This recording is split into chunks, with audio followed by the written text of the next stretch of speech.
Hey guys, so I read the book The Mayflower by Nathaniel Philbrook, and it was published in 2006, and it was about the Mayflower, how the Pilgrims came over, and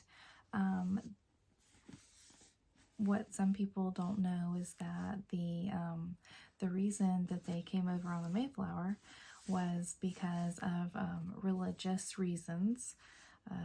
There were the Puritans, and then there were people who were called the Separatists, and the Separatists were about half of the people on the Mayflower, and the other half, or the rest of them, were strangers.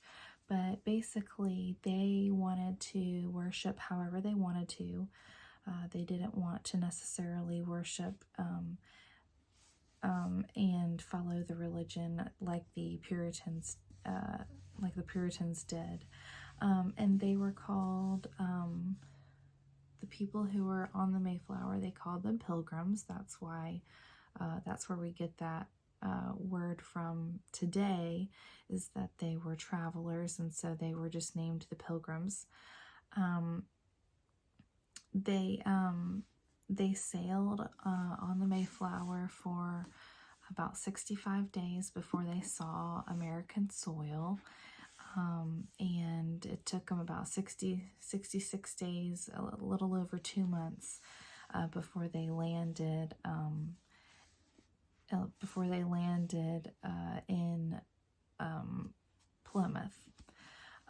So once it was a hard journey. It was windy, stormy. A lot of people died. They died from either sickness, disease, starvation. So it was a tough journey over from England. When they got to America, they ended up calling it New England because they had come from England, and now they were in their new place, and so they called it New England. That's why they call it that still. Before they got off the ship, they about 41 men only signed the Mayflower Compact, and that was basically an agreement saying that they were going to establish their own type of government together as a community for the Plymouth community. And only the men signed it. The women didn't sign it. So anyway, that's they basically wanted to be able to just follow their own, what they believed, and they wanted, that was kind of the first form of government and law that was established in America, and a lot of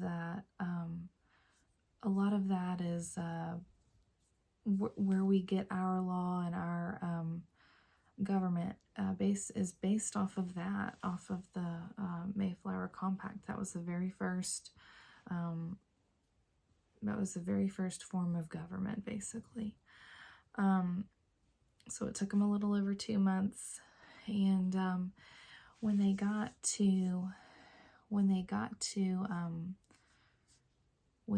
landed, they saw that there weren't any people, and eventually they had figured out that the natives had died from the cold and harsh winter, and that's, they were whenever they were sailing to America, it was a hard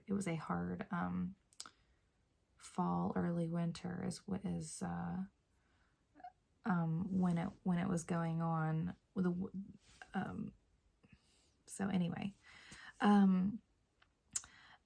they also ended up having a lot of conflict between the Indians, and so there was a lot of disagreement, and that's kind of why the Pilgrims and Indians, they got along for a little bit, and then they started to have a lot of conflict between each other. So I did read this whole book, cover to cover, every single word on every page. I did like the book. It was really good. It was really informative. It was just a very good book about the Mayflower. I would definitely recommend it. I just think it's really good. I normally don't like historical books. It's just a lot of the time it's really dry to me, but this was a really good book, and I did really enjoy reading it, so I definitely recommend it. A lesson that I would incorporate is I would do something based on the Mayflower Compact, and I would show like a short video clip to the students of the Mayflower Compact, and I would ask them how would they feel being in a place with a lot of people they don't know, and what kind of people would they be. I would ask them what kind of compact they would make if they were living back in that time, and what kind of things would it say on the compact. And then I would get the students to pair up and think about it, write down what they think in their journals, and then go around and share with the class what they think. And that would be kind of just the gist of what the lesson would be on. So anyway, I definitely recommend the book, The Mayflower. It's really great, and